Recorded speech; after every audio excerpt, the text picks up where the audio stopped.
আলাইহি ওয়াসাল্লাম আল্লাহর পক্ষ থেকে কুরআন এবং সুন্নাহর মাধ্যমে আল্লাহ রাসূল সাল্লাল্লাহু আলাইহি ওয়াসাল্লাম পৃথিবীবাসীকে এমন একটি সমাজ এবং রাষ্ট্র ব্যবস্থা উপহার দিয়েছিলেন, যে সমাজ এবং রাষ্ট্র ব্যবস্থাকে পৃথিবী পর্যন্ত সর্বশ্রেণীর মানুষ নির্দ্বিধায় আদর্শ একটি রাষ্ট্র ব্যবস্থা হিসেবে স্বীকৃতি দিতে পারবে। আল্লাহ রাসূল সাল্লাল্লাহু আলাইহি ওয়াসাল্লামের পরে সাহাবায়ে কেরাম এইভাবে দীর্ঘ সময় পর্যন্ত সেই খেলাফত আমাদের পৃথিবীর মধ্যে প্রতিষ্ঠিত ছিল।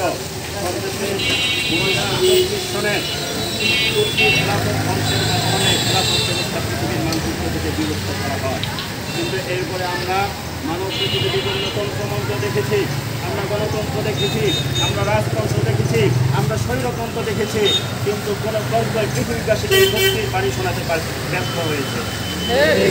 এটাই প্রমাণিত হয় পৃথিবীবাসীর মুক্তির একমাত্র রাস্তা হলো ইসলামের খেলাফত ব্যবস্থা। তাই আজ এই পৃথিবীর মানুষ, পৃথিবীবাসী এই খেলাফত ব্যবস্থার জন্য উন্মুখ হয়ে রয়েছে। তারই ধারাবাহিকতায় আমরা পৃথিবীর বিভিন্ন প্রান্তে খেলাফত তথা আল্লাহর জমিনে আল্লাহর দ্বীন বাস্তবায়নের নমুনা দেখতে পাচ্ছি, আমরা সেই গ্রাম পাচ্ছি। সুতরাং আমাদের বাংলাদেশেও আমরা আশা করছি অতি সত্তর খেলাফতের পতাকা উত্তীর্ণ হবে ইনশাআল্লাহ। বাংলাদেশ খেলাফত যুব মজলিস সেই কাফেলার অগ্রণী ভূমিকা পালন করবে।